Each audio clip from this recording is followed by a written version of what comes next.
So I'm from the smallest state in the Union, which has the longest memory. I was incarcerated for 15 years in Rhode Island.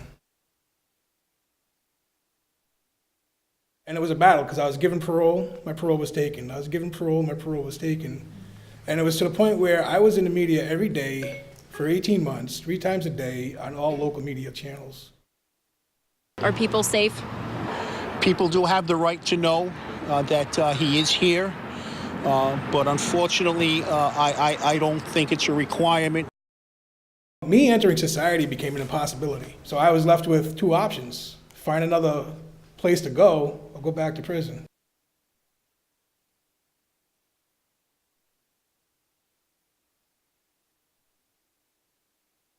When I was behind the wall, I did 45 years.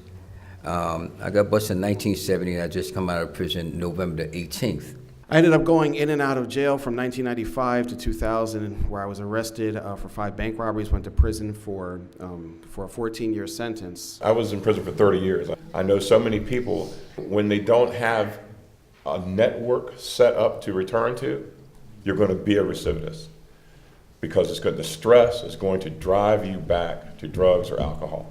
I am actually one of those recidivisms because of substance abuse. My family was still in my life then. I had moved in with my sister, but couldn't find a job. I relapsed hard, and made it look easy and ended up in the prison system. I cannot believe the level of trauma that I encounter in prison. The first year, I just sat and wept. I wept. I could not believe anyone could treat children in this way. It's not family, it's the society. Often when they are in a vulnerable mode, they will go back to that emotional level to interact and act. And it doesn't lead to good decisions. I started drinking and doing drugs when I was 12 years old. By the time I went to prison, I was drinking 3 cases of beer and a gallon and a half of tequila on a daily basis. I did not know life before prison. I don't remember much of my life before prison. I was on a downward spiral already in 1994, and then my brother, who was 27 at the time, I was 21, decided he wanted to take his life, and I found him in the backyard of our home. If you don't have stable housing and like a decent job to go to, it doesn't work, or at least it didn't work for me. And you come home and nobody helps you get ready to come home, there's a lot of trauma attached to coming home. Anybody who has done time on the inside is going to suffer a trauma.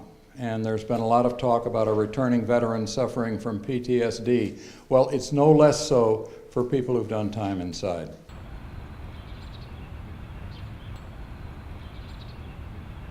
Stony Point Center is not just a conference center. We are also the home to a small multi-faith community working intentionally on lifting up a social justice and peace kind of witness in the world. The purpose of this gathering is to build awareness, education, advocacy, and direct service.